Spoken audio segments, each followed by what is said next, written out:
안녕하세요, 여러분. 요즘 부동산 이야기가 빠지지 않고 뉴스에 나오죠. 경매 물건이 쏟아진다. 10년 만에 최다. 같은 말들이 들릴 때마다 우리 마음속엔 불안감과 호기심이 함께 밀려오는 것 같아요. 오늘은 왜 이런 일이 벌어지고 있는지, 그리고 이 상황에서 우리가 진짜로 깨달아야 할 교훈을 나눠볼게요.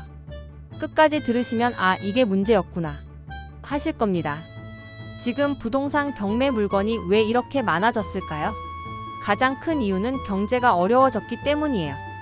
자영업자들이 코로나19 때 이미 큰 타격을 받았고 지금은 더 이상 버티지 못하고 상가나 집을 경매로 내놓는 경우가 많아졌어요. 또 하나 중요한 이유는 바로 영끌이죠.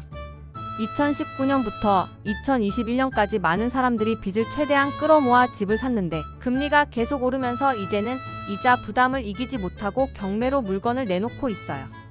그런데 여기서 잠깐 이 상황을 더 깊이 들여다보면 우리가 놓치고 있는 근본적인 문제가 하나 있어요.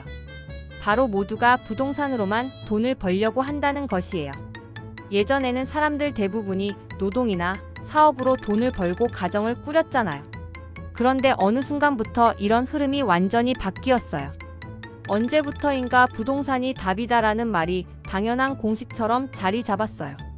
다들 일보다 투자에 더 신경을 쓰고 내 집 마련이 아니라 부동산으로 돈 불리기를 목표로 삼게 된 거죠. 그러다 보니 너도 나도 빚을 내서 집을 사고 가격이 오르기를 기다렸어요. 그런데 문제는 이거예요. 그게 영원히 계속될 수는 없다는 거죠. 지금 벌어지고 있는 일이 그 결과예요. 부동산은 끝없이 오르지 않아요. 가격이 한번 주춤하거나 하락하면 그 여파는 고스란히 빚을 내서 투자한 사람들에게 돌아옵니다. 그리고 지금 우리가 그걸 목격하고 있는 거예요. 최근 경매 물건이 급증한 이유도 이와 무관하지 않아요.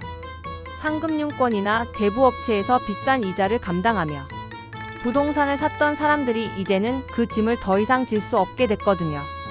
특히 서울 외곽 지역이나 경기도처럼 집값이 오르지 않은 곳에서는 더 많은 경매 물건이 나오고 있어요.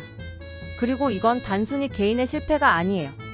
우리 사회 전체가 일하고 사업하며 돈 버는 법에서 벗어나 부동산 투자로 돈 벌기만을 목표로 삼은 결과라는 생각이 들어요. 예전처럼 땀 흘려 일하고 사업으로 성공을 꿈꾸던 시절에는 이런 일이 덜했거든요. 그럼 이제 어떻게 해야 할까요? 첫째, 다시 기본으로 돌아가야 해요. 돈을 벌고 자산을 쌓는 방법은 부동산 투자뿐만이 아니에요. 노동과 사업, 창업, 기술 개발 등 다양한 길이 있다는 걸 잊지 말아야 해요.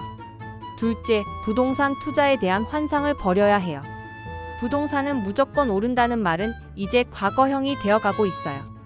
지금 같은 시대에는 무리한 대출이나 빚으로 투자하는 건 너무 위험합니다. 셋째, 내 삶의 안정이 가장 중요해요.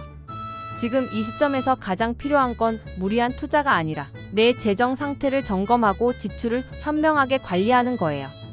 부동산을 살지 말지 고민하기 전에 내가 감당할 수 있는 상황인지 먼저 확인하는 게 필요합니다. 여러분, 부동산은 도구일 뿐이에요. 우리가 삶의 방향을 부동산에만 의존한다면 그 끝은 지금 같은 경매 대란으로 이어질 수밖에 없어요.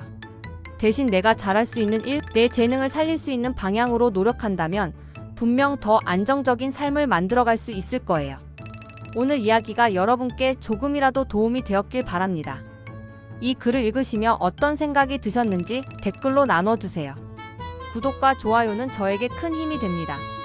다음에도 더 솔직하고 유익한 이야기로 찾아올게요. 모두 건강하세요.